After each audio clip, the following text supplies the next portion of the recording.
আজকে নরেন্দ্র মোদী একটা স্ট্যাটাস দিয়েছে আজকে। তো আমি নরেন্দ্র মোদীর স্ট্যাটাসে একটা ফ্রেজ আছে, মানে খুবই গুরুত্বপূর্ণ একটা ফ্রেজ, যেটাকে আমাদেরকে একটু লোকেট করতে হবে।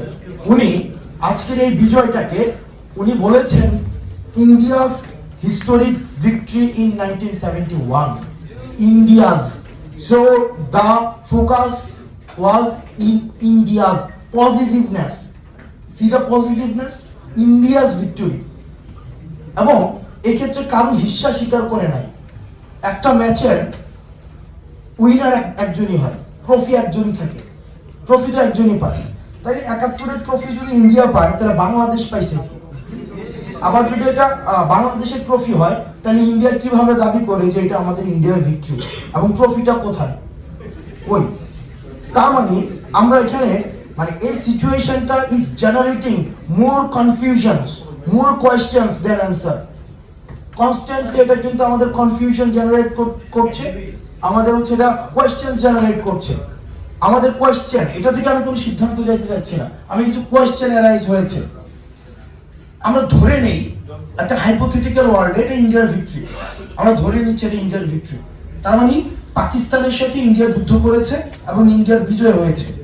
তার মানে তৎকালীন সময়ে যারা পাকিস্তানের পক্ষে ছিল, তো তার মানে তাদের অবস্থানটা তাহলে সঠিক ছিল। আমি জাস্ট প্রশ্ন করছি, এটা কি উত্তর না? আমি প্রশ্ন করছি,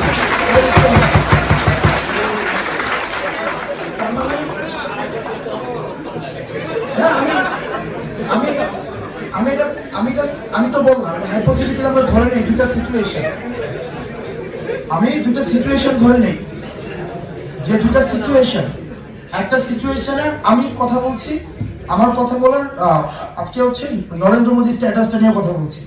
আমি ধরে নিচ্ছি নরেন্দ্র মোদী যে ক্লেম করেছে, মানে whenever you are coming up with a claim you must come up with some supporting detail, right? চলেন আমরা দেখি ওনার আর্গুমেন্টটা ঠিক, এটা ইন্ডিয়াস ভিক্টরি।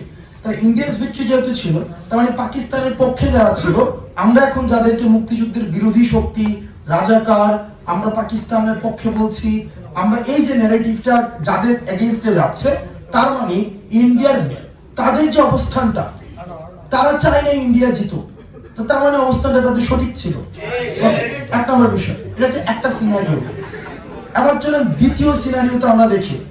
যদি এটা আমাদের তাদের অবস্থান যদি সঠিক হয়ে থাকে, তার মানে কি এটা ইন্ডিয়ার ভিক্টরি না, এটা ইন্ডিয়ার ভিক্টরি না, এটা বাংলাদেশের ভিক্টরি।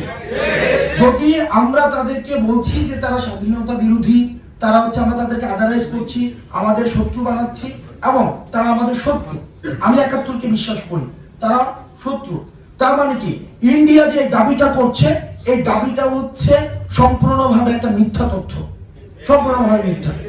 আমি আজকে এই স্ট্যাটাসের পরে গত 16 ডিসেম্বরে মোদির স্ট্যাটাস দেখেছি, আমি রাহুল গান্ধীর আজকে অবস্থান দেখেছি, আর গত 16 ডিসেম্বরও দেখেছি, তার আগেও দেখেছি। প্রতি বছরেই তাদের স্ট্যাটাস, তাদের অবস্থান মুক্তিযুদ্ধকে নিয়ে এটাই ছিল, এটা নতুন না কিন্তু।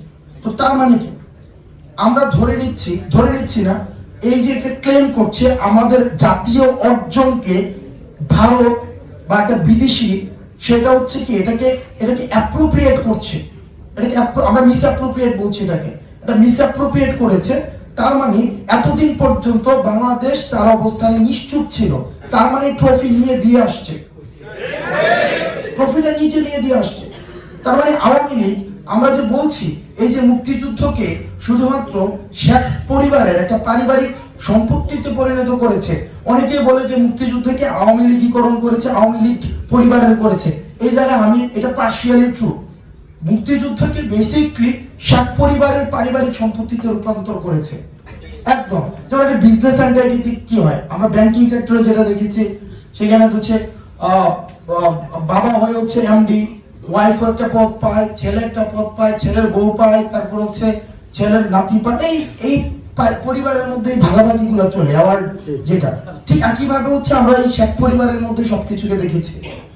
তো এতদিন পর্যন্ত এই যে আওয়ামী লীগের নিশ্চুপতা, আওয়ামী লীগ নিশ্চুপ ছিল, এই যে ক্লেম করতো যে 71টা হচ্ছে যে ভারত, এই বিজয়টা ভারত হচ্ছে এটাকে ওন করে, এই পর্যন্ত কোনোদিন আমরা বিরোধী অবস্থানে আওয়ামী লীগকে পাইনি। নেভার, যে এটা কখনোই বলে নাই যে না এই ৭১ এটা আমাদের অর্জন। তার মানে ৭১কে আমাদের করতে আমরা ব্যর্থ হয়েছি। পরিক্রমাটা এটা মানে বিজয়ের পরিক্রমা না, এটা হচ্ছে যে আমাদের জাতিগত যে আমরা প্রতারিত হয়েছি, এটা হচ্ছে আমাদের জাতিগত প্রতারণার পরিক্রমা। আমরা ৪৭ প্রতারিত হয়েছি, ৭১-এও প্রতারিত হয়েছি, ২৪-এ প্রতারিত হচ্ছে কিনা এই বর্তমানটা ভবিষ্যৎ হচ্ছে সিদ্ধান্ত নেবে। তবে বর্তমান যেভাবে চলছে আবার যে কোনো একটা সময় ভবিষ্যতের কোনো এক বর্তমানে আবার এরকম এক সেমিনার আবার পরে আমাদের এরকম একটা আইরনিক একটা টাইটেল দিয়ে আমার কোনো প্রোগ্রাম হইলেও হইতে পারে, তবে আমরা সেটা চাই না।